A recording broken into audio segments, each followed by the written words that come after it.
All right, let's take Anne Marie in Prince Edward Island. Go ahead. Hi, I enjoy your show, and I want to ask David, where do you see Skyworks going? I have a heavy loss right now. Shall I sell or hold it? What do you think? Thank you. Thank you. Well, I'm sorry that you're losing money in this one. Okay, I'll take it from the way we look at things. Of course, we like the U.S. stock market right now. Semiconductors is very clear leadership in this market, but we're in the kind of market where there's what we'd call a lot of dispersion.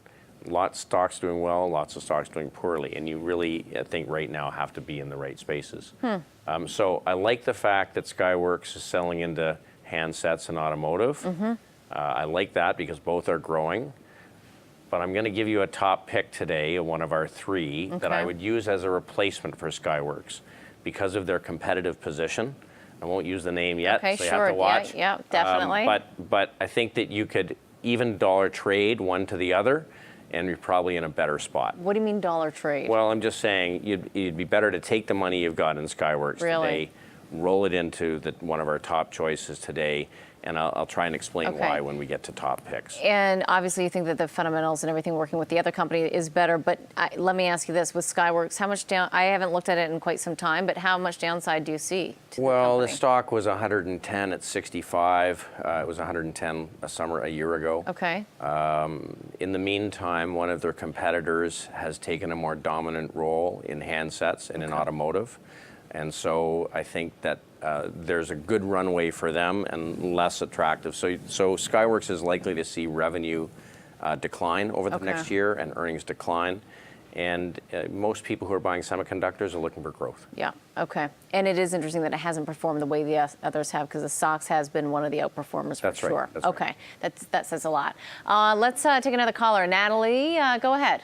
Hi, thanks for taking my call. Mr. Burrows, my favorite analyst. I heard your comments about CVS. I heard your comment about Medtronics.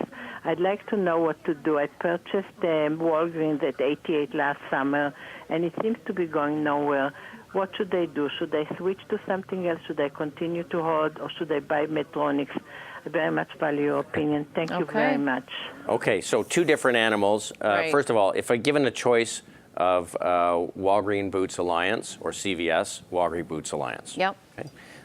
They continue to have opportunity to rationalize costs through their original merger, and they have room to continue to do that.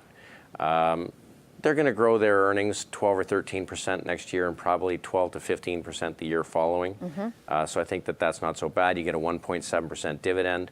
On a relative basis, it's been picking up versus the group recently. You know, it's going to be a steady performer. So this is not rocket fuel.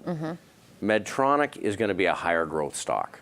There's probably a little more risk, but there's probably some more upside. As you mentioned, medical devices are a little bit higher beta, a little bit higher volatility. And so they can come into and go out of favor.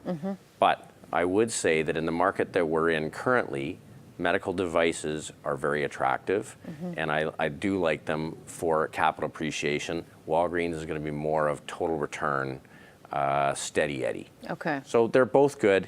I think that you might make a little more money in Medtronic. Okay. All right. We're going to be back with David Burrows. He is President and Chief Investment Strategist at Barometer Capital Management, answering questions about North American large cap companies. You can call us toll free 1-855-326-6266.